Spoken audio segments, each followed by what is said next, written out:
By now, we all know the hype behind New Age Romulus and the fuss about Studio Series 86 Megatron, but which Decepticon leader is right for your collection? We're going to be talking about that. I'm going to give you my final thoughts on this subject. We're going to cover the latest news and announce a new giveaway, all coming up right now on this week's Transformers Talk Raw.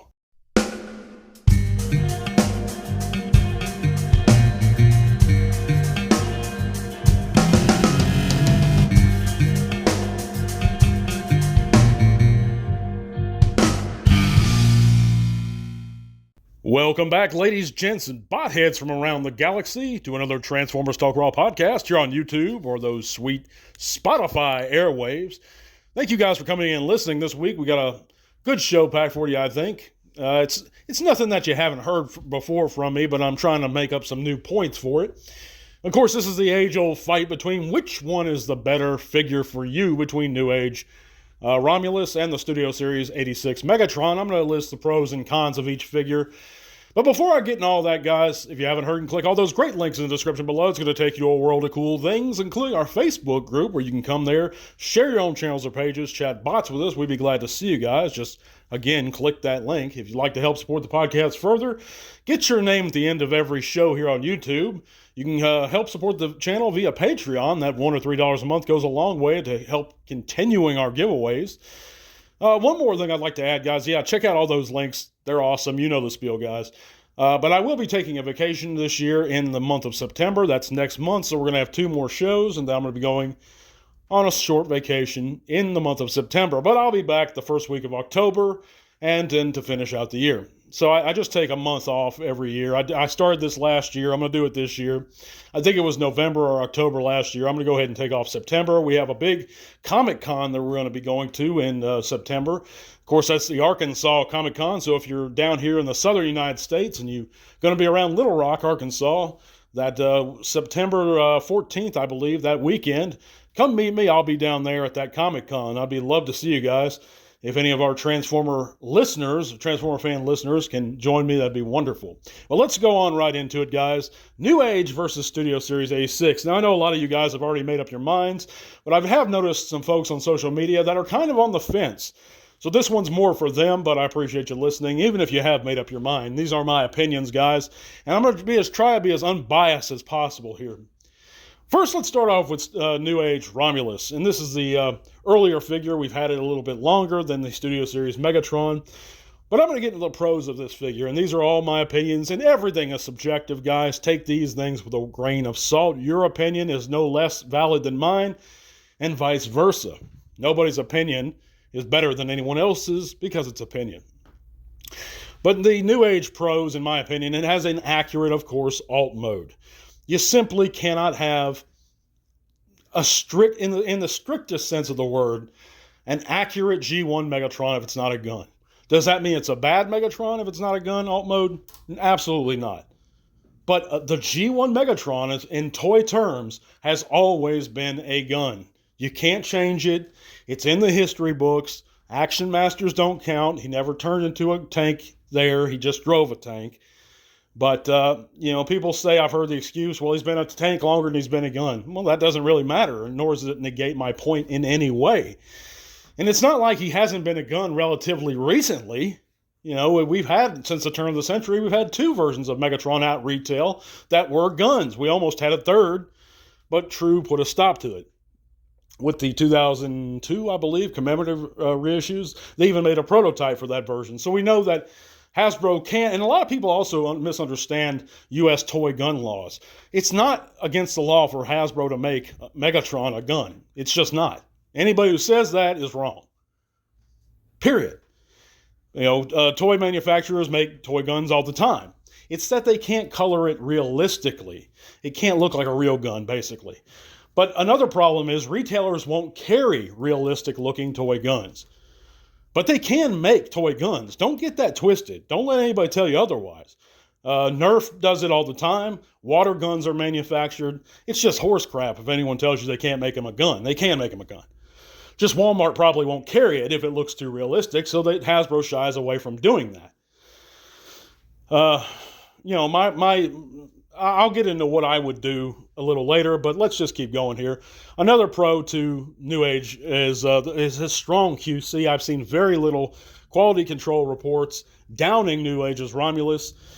And in my opinion, I've argued about this with a lot of folks, including a lot of friends of the channel, New Age is in scale with more of the main line. And I'm going to get into this a little bit more later, but I believe that the 86 Optimus and Megatron are out of scale. They're too tall for the existing main line. A lot of people argue about this against me, but if you look at the, and I know the Sunbow size charts are all over the place, and Sunbow, the series, was all over the place in terms of scale. But looking at the size charts we have, we see that Megatron stands about a head taller than Soundwave. That's it. Now, I think, and I'm pretty sure, I don't own the Studio Series 86 Megatron. I'm passing on it. I'm sticking with New Age. But I'm not saying it's a bad figure now. Just hear me out. But I think he towers over the existing molds of Soundwave we have. So, but also I get this from, if you look at the Sunbow size charts and you look at Devastator, Optimus, and by extension Megatron, should come up to Devastator's knee or lower thigh at the very tallest, not his waist. And so with the Studio Series 86 Megatron and Devastator and Optimus, they all look very much out of scale with one another. And I think the Earthrise Optimus scale is great with the Combiner Wars Devastator. That's the right scale. You know, this is a case, in my opinion, of Hasbro resetting the scale charts or the size of their main line yet again. And they've done this several times throughout the years. They haven't done it for a good while, but they're trying to make figures. You notice how their figures, since the Universe 2.0, I believe, they were real big, and then they started getting smaller, and now they're starting to get bigger again. So it's kind of ridiculous, you know, and it goes back to what I said last show. It's just penny pinching, and it's just them giving us more excuses to rebuy versions of the same characters. But that's my opinion. I'll get into that more later. Another pro with New Age is it does have a light-up feature in the arm cannon, which I think is really cool. You got to add a battery there, but it's still pretty cool. There's also no gaps or cheap joints on the whole figure. And that's something that you can't really say about the 86. It also features die-cast in the feet. And that's a pro for a lot of people. It means it's more weighty in the bottom. He stands easier. He also features more accessories than the Studio Series 86. I'll get into that later. I had something else written here. The New Age comes with multiple faces. He comes with his mace, his energy mace. He comes with the sword. He comes with the pistol of betrayal. And that's far more accessories than the 86 has. But there are some cons to New Age too. Let's get into those. He is a higher cost, between $90 and $100 US. I paid $90, but you might pay $100 depending on where you buy him. He doesn't scale with the 86 Optimus Prime. Now, whether or not you believe he scales with the entire line, that's subjective, it's whatever. But New Age just doesn't scale with the 86 Prime. That's a fact. So the most recent Optimus Prime he doesn't scale with. That's a con. There are panel lines on the New Age release.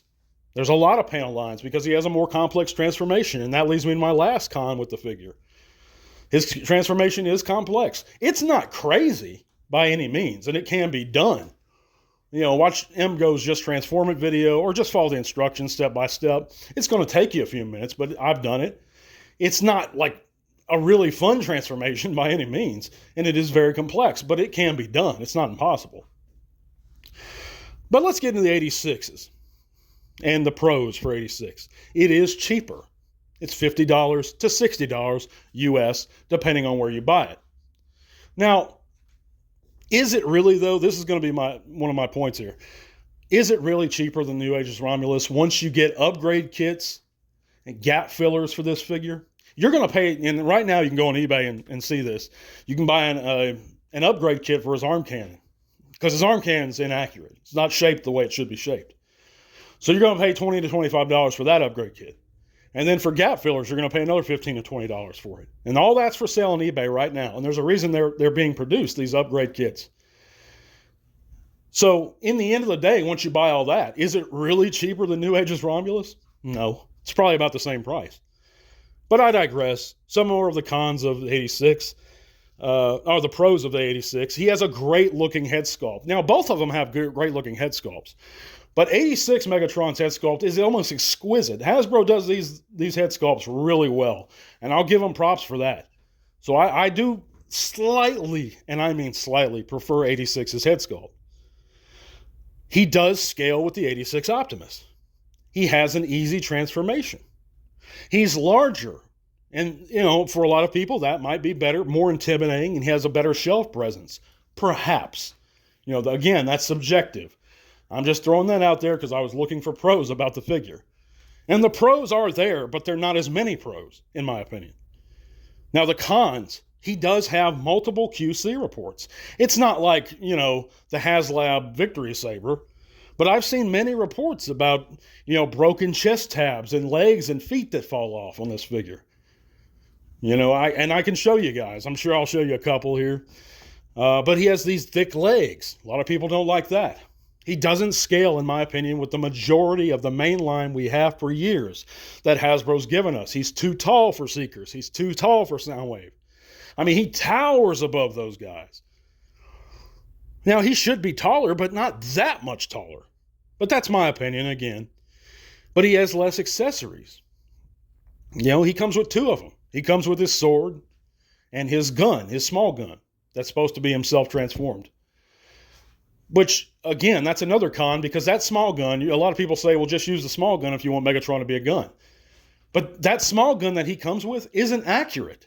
That's why I suggest using the Megatron gun that comes with the retro G1 Walmart Seeker jets, like Starscream, Thundercracker, those guys. Because they come with a Walther P-38 version of Megatron that has a 5mm port that I think is far more accurate. And why they didn't just use that mold, I don't know. That's silly to me. But that's a minor nitpick. He has less accessories. But there are gaps. You can see here, he's got gaps in his arms and stuff. He's got visible treads on the backs of his legs. He's got those damn cheap-ass mushroom pegs at the top of his thighs that I despise. I've owned figures, and I still own figures that suffer from bad QC because of these mushroom pegs. Limbs just fall off if you just blow on them. He does have an inaccurate alt mode. It might be a great alt mode. You may love it. But it is not accurate for a G1 Megatron. You can't say that's an 86 movie Megatron and then say, well, he's not a G1 Megatron. Because it is a G1 Megatron. People say, oh, I've heard this defense. He's not a G1 Megatron. He is a G1 Megatron. He comes from the 86 film. That's the G1 Megatron. That's a bullshit excuse. But some of my last cons is, he has an inaccurately shaped cannon. I've already gone over that. And even the small gun isn't accurate. So that's pretty much it as far as the cons. At the end of the day, guys, whatever you like, you get. And I'm happy for you. I'm not going to knock 86 Megatron. In robot mode, he looks really good. He doesn't look quite as good as Romulus in robot mode. And that's my opinion. But his head sculpt is phenomenal. And I am tempted to pick him up.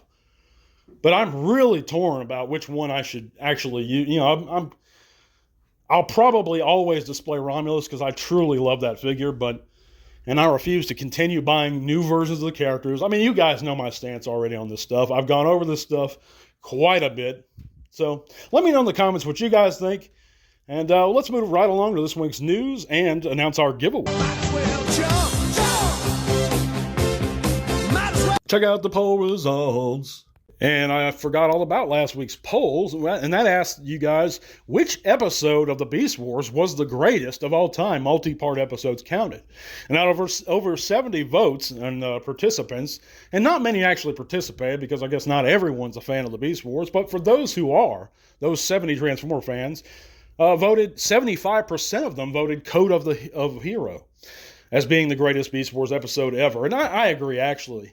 I think some of the other ones are great episodes. You have Possession and Nemesis, but Code of Hero really strikes home what those characters are all about at the end of the day. It really fleshed out and humanized Dinobot and Rat Trap and Primal, and it showed the heart and spirit of the Maximals, and I just loved it, and I know it's a very beloved episode by all of you guys, and the fans have spoken. So let's move on to this week's news. And IDW artist Alex Milne is to attend TFCon Chicago. That's October 24th through the 26th of this year, guys. So if you are planning on attending TFCon Chicago, go over there and tell Mr. Alex Transformers Talk said hi. And I know you guys are looking forward to that. We also have a new Hollywood Reporter report detailing Paramount's new intent with the Transformer films. Paramount's Josh Greenstein stated in an interview that certain franchises, such as Star Trek and Transformers, have top priority as far as theatrical releases go, and that they hope to release 15 to 20 new films a year for those properties. That seems like an awful lot, guys. I know Paramount owns quite a bit of properties, but even if we can get one new Transformers movie every 3 years, I'd be happy with that. I actually wouldn't want to see a new Transformers film every year. I don't think that's a smart move. I think you can have something called audience fatigue. I think people can get tired of it and the demand can dry up. You have to kind of space it apart, because we learned this example from Disney. They were trying to put out a new Star Wars movie every year for a while, and they did, and demand and curiosity dried up for it. You know, that took some of the magic away from going to the movies and seeing a new Star Wars film. You know, Lucas spaced it out. So let the demand go up again. Let people start missing it. Then, my friends, you're in business. But I digress. Moving on. We also have to know that the Studio Series Wave 19 leaders, which is 86 Megatron, Speak of the Devil, have been found at U.S. retail at a Target in New Jersey. Presumably, they're at a few places by now. So if you guys are on the lookout for 86 Megs, of course, he's not in my location. Keep an eye out, and he should be popping up right there near you pretty soon. That's going to be it for this week's news, guys, but let's go ahead and announce our new giveaway, and that's, of course, for the Age of the Prime's Vortex, an essential part of the Combaticons and our first release for that team. And of course, all you have to do to enter our giveaway, we're going to announce the winner next week, is like this show, like this video here on YouTube. Make sure you're subscribed, and don't just sub and then unsub after, because it's going to first of all, if you do that, you're automatically going to be ineligible for this giveaway, but also any future giveaway. So stay subscribed, guys, and comment the word enter below. That's all you got to do. I'll pick a random name. And of course, if you are a patron, you get double the entries, guys. So double the chance to win this figure. But everyone, of course, is eligible. But that's going to be all for this week, guys. Thank you so much for listening. God bless you guys. We're going to be back next week with an all new one. Until all are one. This podcast is made possible thanks to the support of listeners like you. Thank you.